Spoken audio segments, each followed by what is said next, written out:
Class 8 কোর্সে দেখি 10.1 এই অঙ্কগুলো করব।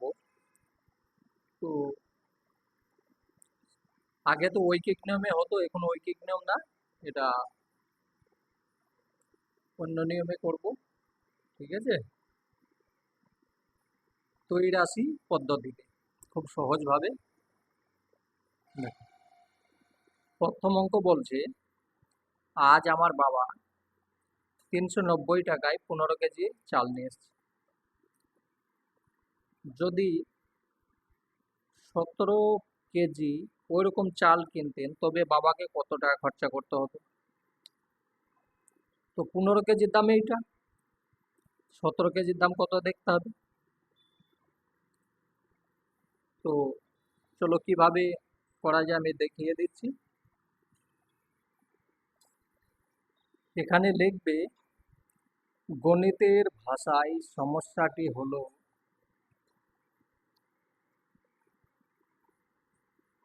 গণিতের ভাষায় বা অঙ্কের ভাষায়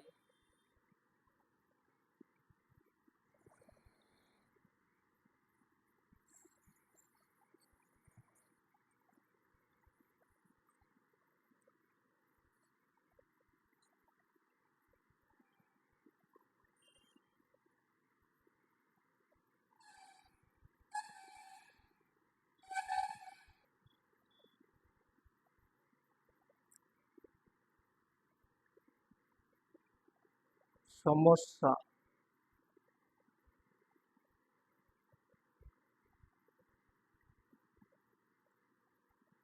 হলো, ক্যামেরায় ডিস্টার্ব করছে, একটু দেখে নেবে। ঠিক আছে, ব্যাস। সমস্যাটি হলো, এখানে চালের পরিমাণ দুবার বলেছে, যেটা দুবার বলবে সেটাকে সবসময় বা দিকে লিখবে, আর যেটা একবার মানে টাকা বলেছে একবার, তাহলে সেটাকে ডাহের দিকে লিখবে। তাহলে এখানে চালের পরিমাণ,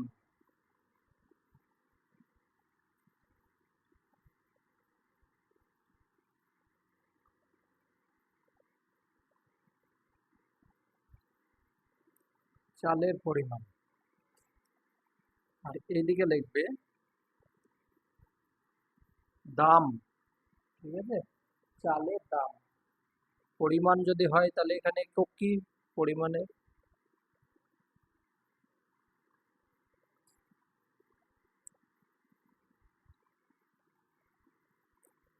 কিলোগ্রাম, আর চালের দাম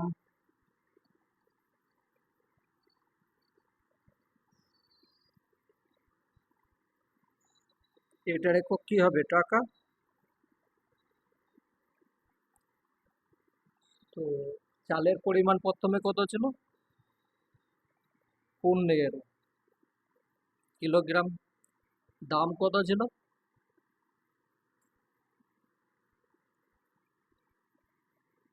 টাকা। এখন কিনবে কত, 17 কেজি।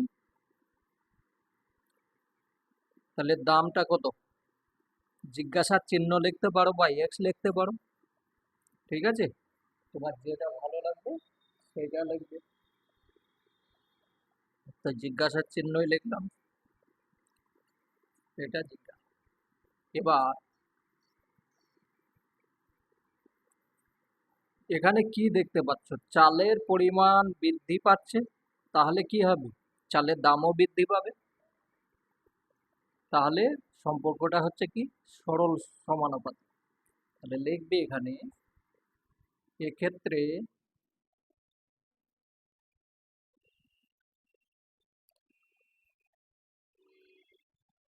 এ ক্ষেত্রে চালের পরিমাণ বৃদ্ধি পেলে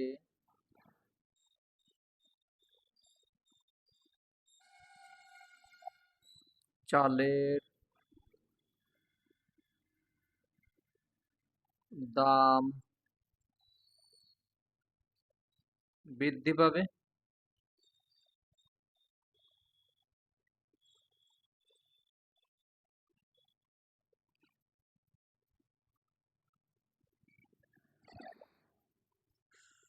সুতরাং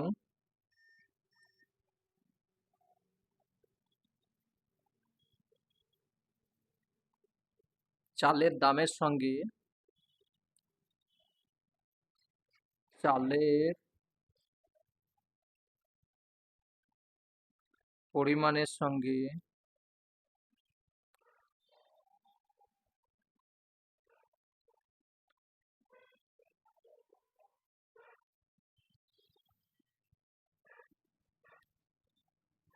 সঙ্গে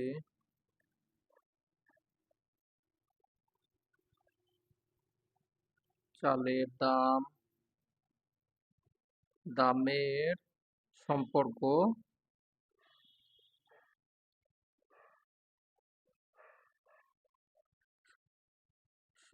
দামের সরল সম্পর্ক আছে।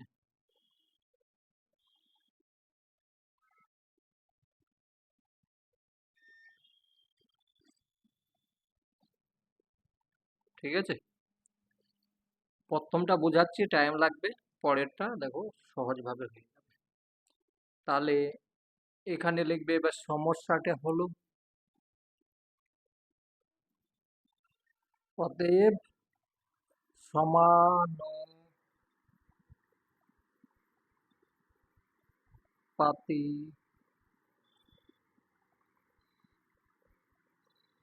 সমানুপাতি হলো সমানুপাত, পাতি হবে না, সমানুপাতটি হলো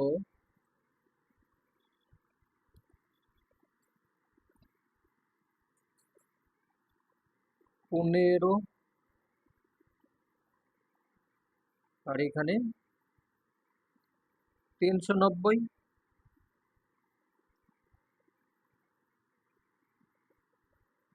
সমানুপাত, এটা সমানুপাতের চিহ্ন, এখানে হলো 17 আর এখানে জিজ্ঞাসার চিহ্ন বা তুমি এক্স যাই লিখবে, হলো। তাহলে এইটাকে যদি আমি সমাধান করি তখন কি পাবো, বা 15 ওপরে চলে গেল আর নিচে না, 1 মিনিট, হ্যাঁ ঠিক আছে, 390 এখানে এটা আছে,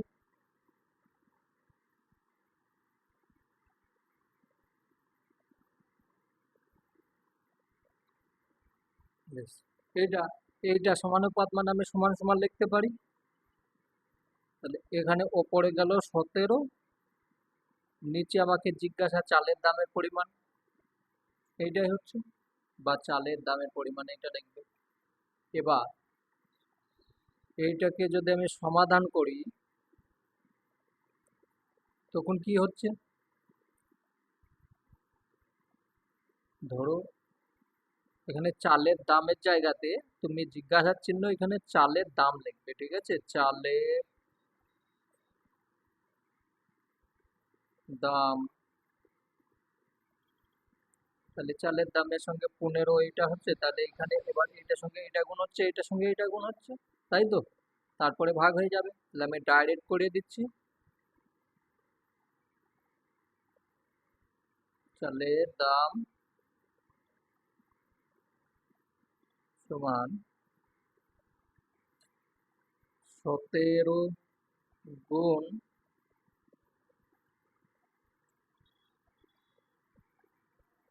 এটার সঙ্গে এটার সঙ্গে 17 গুণ 390 বাই 15, এটা কাটো।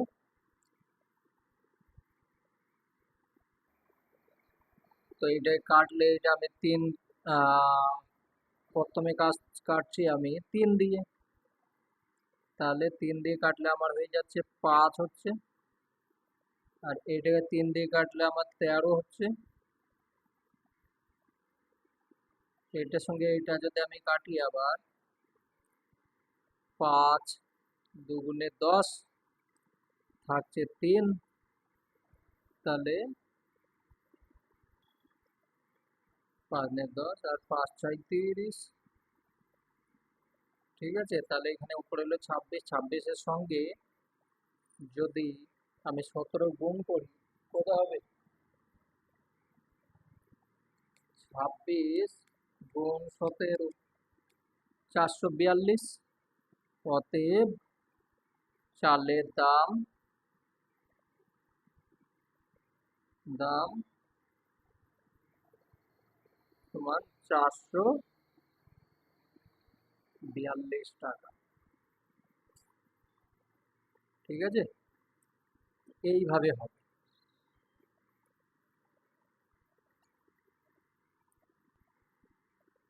তো এবার তোমাকে নিচে কি লিখতে হবে? অতএব 17 কিলোগ্রাম চালের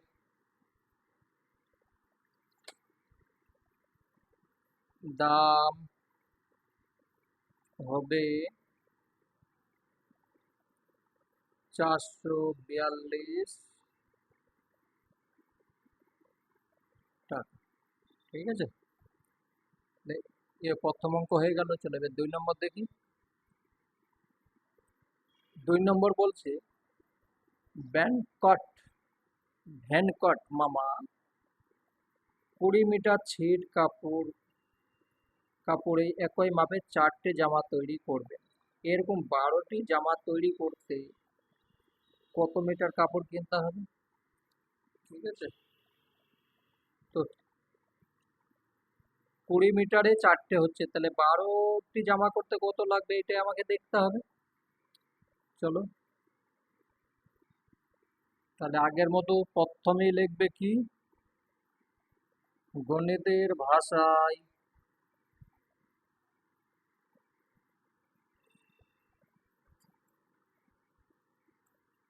ভাষায় সমস্যাটি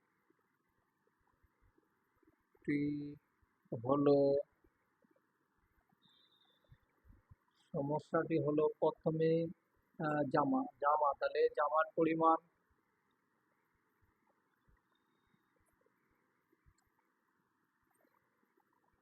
হলো জামার সংখ্যাটি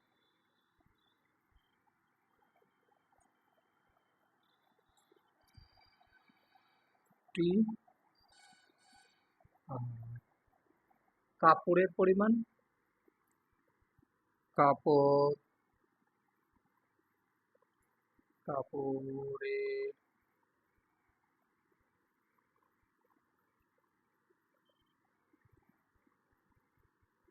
কাপড়ের পরিমাণ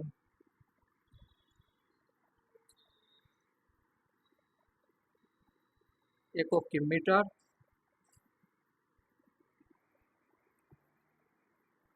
তো এখানে কত হচ্ছে? 4টে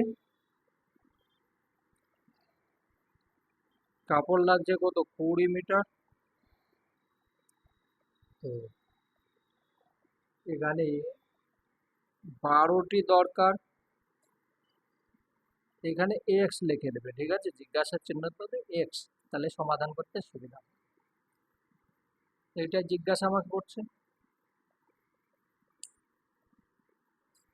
তাহলে এখানে দেখো জামার পরিমাণ বাড়ছে, তাহলে ছিটের পরিমাণও বাড়াতে হবে।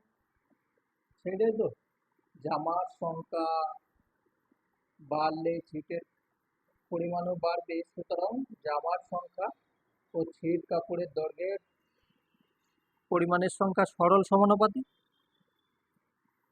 এইটাই তোমাকে লিখতে হবে।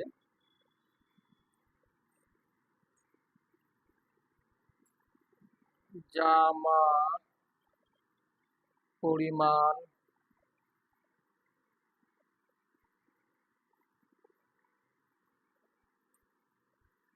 বাড়লে বাড়ছে, তাই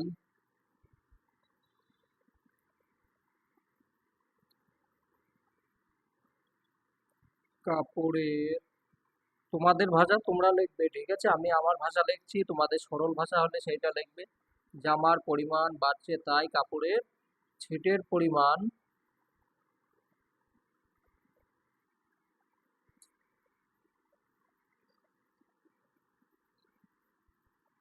বাড়বে। সুতরাং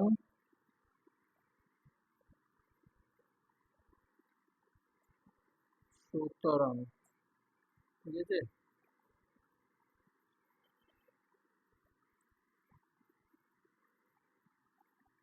জামার সংখ্যা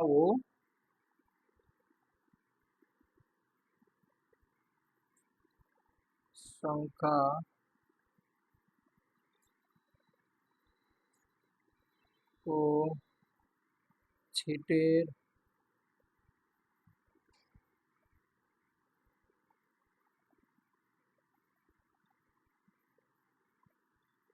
ছিটের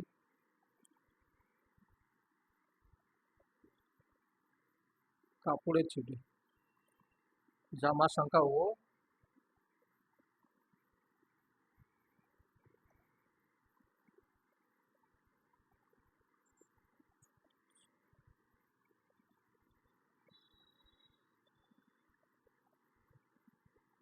ছিটের পরিমাণ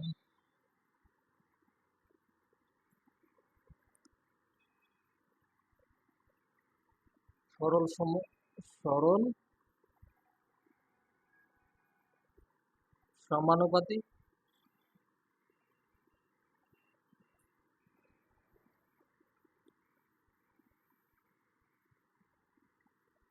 অতএব কাপড় ছিট কাপড়ের দৈর্ঘ্য হবে, সেটাও লিখতে পারো, বা এক্স, আমি যেহেতু এক্স লিখেছি তাহলে এক্স কত হবে সেটা দেখতে হবে। ডাইরেক্ট লিখে দিবে এক্স, না, এক্স লিখলে আগে বুঝতে পারবে না, এক্স লিখলে বুঝতে পারবে না কত।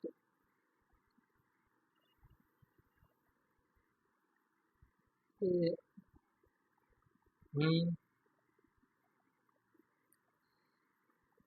4:12 সমানুপাতিক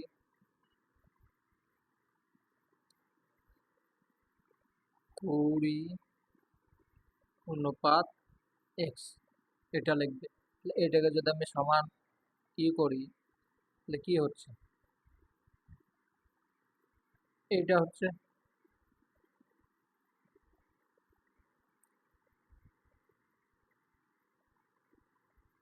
এটা হচ্ছে, আমি এইটাকে এবার যদি সমাধান করি, বা এক্স সমান 20 × 12/4 হচ্ছে, তাহলে 3 হচ্ছে। অতএব এক্স সমান 60, বুঝে গেল? তাহলে এক্স ধরেছো তার জন্য এটা হলো। তাহলে এখানে লিখবে অতএব কাপড় কাপড়ের কাপড়ের ছিটের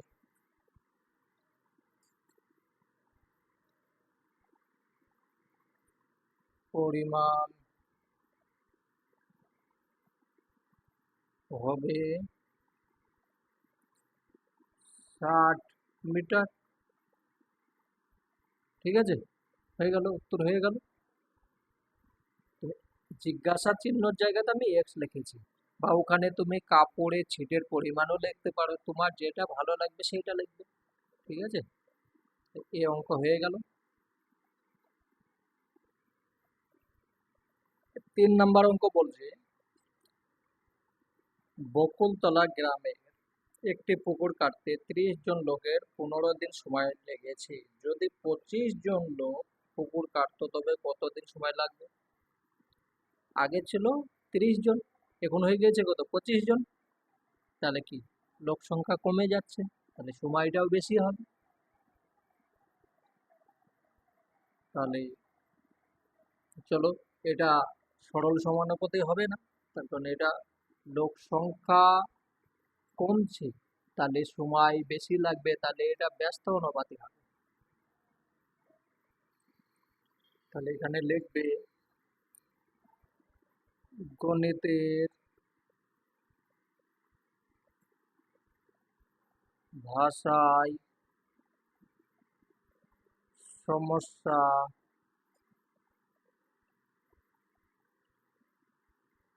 হলো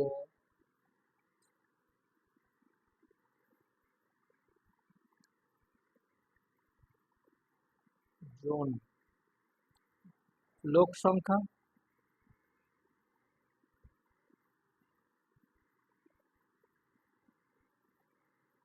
লোক সংখ্যা, তাহলে কি লোক সংখ্যা হচ্ছে জন, আর এখানে হচ্ছে সময়, সময়ের একক দিন। ঠিক আছে, লোক সংখ্যা প্রথমে কত ছিল, 30 জন, সময় কত লাগছে, 15 দিন। এখন আছে কত, 25 জন, সময় আবার এক্স। ঠিক আছে, এক্স লিখলেও হবে, তোমার সময় এর পরিমাণ, বা তুমি অন্য কোনো কিছু লিখলেও হবে। ঠিক আছে, লিখলেও দিন সংখ্যা, এভাবে লিখলেও হবে। তো তাহলে এখানে লিখবে লোক সংখ্যা হ্রাস পেলে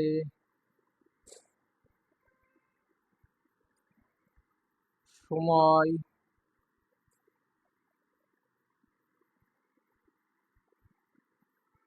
বেশি লাগবে। তার কারণ, তার কারণ হচ্ছে কি, কাজ তো একই আছে, কাজ তো আর কমেনি, লোক সংখ্যা হ্রাস পেলে সময় বেশি লাগবে, লাগবে। অতএব বা সুতরাং, সুতরাং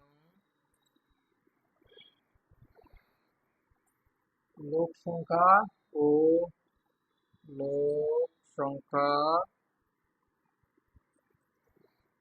ও সময়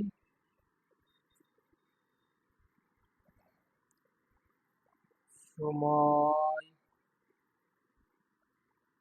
এর সম্পর্ক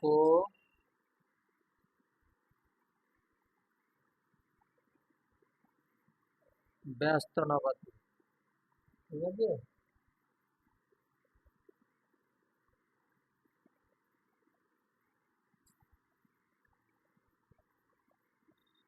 ব্যস্তানুপাতিক। তাহলে এখানে সুতরাং বা অতএব কিভাবে লিখবে, প্রথমে আছে 30, তারপরে 25, অনুপাত সমানুপাত দিলে, তারপরে এক্স আর 15। আগের গুলো দেখবে এক্সটা আমি এই দিকে লিখেছি, এখন আমি ব্যস্তানুপাত বলে এখানে লিখলাম। তো বা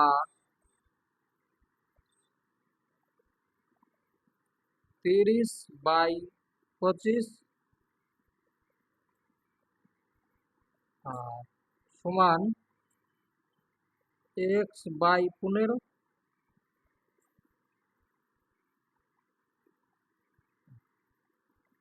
বা x সমান এটার সঙ্গে এটা গুণ হচ্ছে, আর 25 নিচে চলে আসছে। তাহলে 30 গুণ 15/25, এটাকে কাটো। 3 দিলাম, 5 হলো, এটা 6 হলো।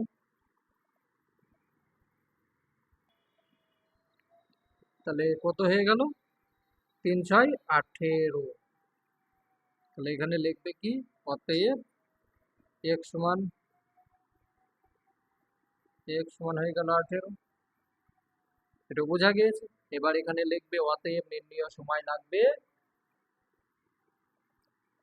কি বলেছে, কতদিনে কাজটা শেষ করতে পারবে। অতএব কাজটি কাজটি 18 দিনে শেষ করবে। ঠিক আছে, হয়ে গেল। নিচে লিখবে, আমি নিচে জায়গা নেই তার জন্য এখানে লিখে দিয়েছি। 4 নাম্বার, কাকিমা ঘন্টায় 40 কিমি বেগে গাড়ি চালিয়ে 5 ঘন্টায় মামার বাড়ি পৌঁছে গেলেন। তিনি যদি ঘন্টায় 50 কিমি বেগে গাড়ি চালাতেন তাহলে মামার বাড়ি পৌঁছাতে কত সময় লাগবে? মানে 40 ছিল তখন 5 ঘন্টা, 50 তাহলে সময় কি মানে কম লাগবে, তার কারণ গতিবেগ বেড়ে গিয়েছে। তাহলে এখানে লিখবে গাড়ির গতিবেগ, ঠিক আছে, শুধু গতিবেগই লেখো। গণিতের ভাষায় সমস্যাটি হলো, গণিতের ভাষায় সমস্যা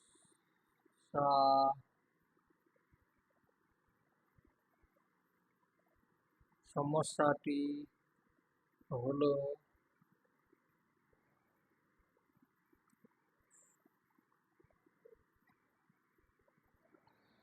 গতিবেগ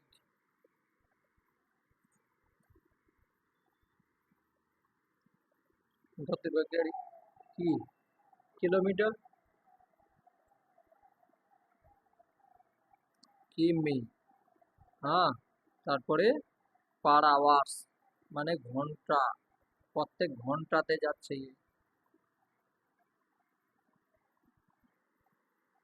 ঘন্টাতে এটাই যাচ্ছে। আর রাস্তা কত,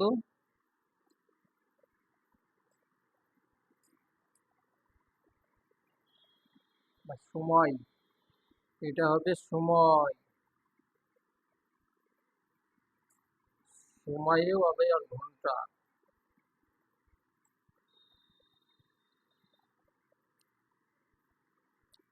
তাহলে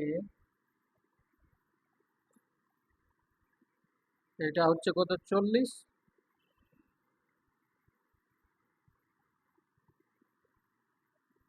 আর এটা হচ্ছে কত, 5, 5 ঘন্টাতে 40 মিনিট।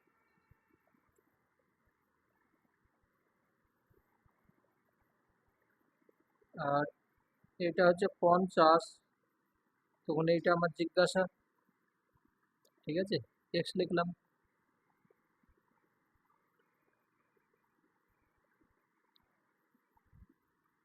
তো এখানে লিখবে গতিবেগ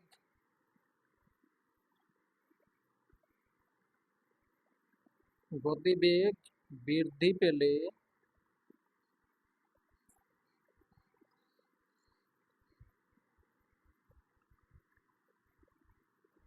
সময়ও কম লাগবে, সময় কম লাগবে। সুতরাং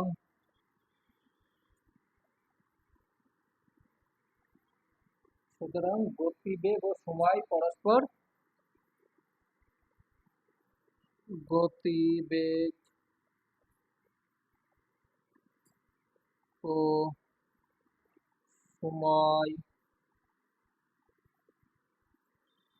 পরস্পর কি ব্যস্তানুপাতিক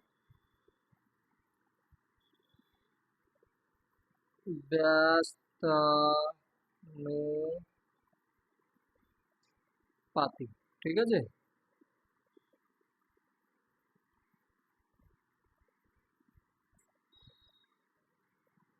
ব্যস্ত সমানুপাতিক ঠিক আছে, ব্যস্ত সমানুপাতিক।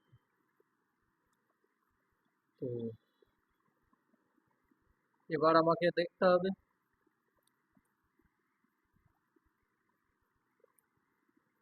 এখানে তুমি এক্স লিখেছো, এক্স মানে কি হচ্ছে সময়ের পরিমাণ, লেওয়াতে সময় সময়ের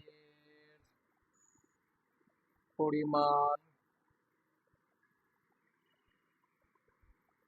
সময়ের পরিমাণ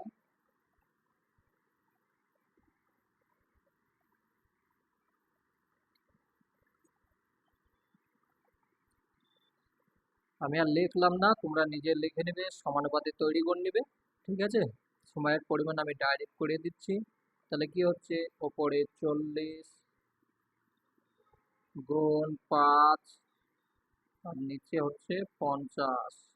তারপর ব্যস্তানুপাতি আছে, এইটার সঙ্গে আমি এইটা কাটবো, এইটার সঙ্গে এইটা কাটবো, তাহলে কি সময় তো আমার কমে গেল। তাহলে তাহলে উত্তর হয়ে গেল কত, 4 ঘন্টা। এই যে 4 থাকছে মানে 4, অতএব কাকিমার সময় লাগবে, তাই তো, বা কি মামার বাড়ি পৌঁছাতে সময় লাগবে, অতএব মামার বাড়ি পৌঁছাতে পৌঁছাতে সময় লাগবে 4 ঘন্টা।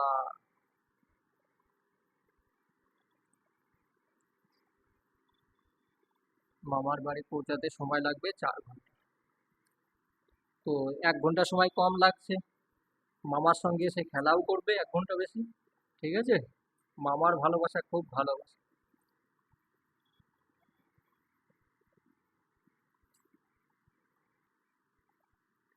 5 নাম্বার, মঙ্গলপুর গ্রামের একটি আশ্রয় শিবিরে 4,000 জন লোককে 9 দিনের খাবার মজুত ছিল। 3 দিন পরে 1,000 জন লোক অন্য জায়গায় চলে গেলেন। যারা অবশিষ্ট রইল তাদের খাবারে কতদিনই চলবে?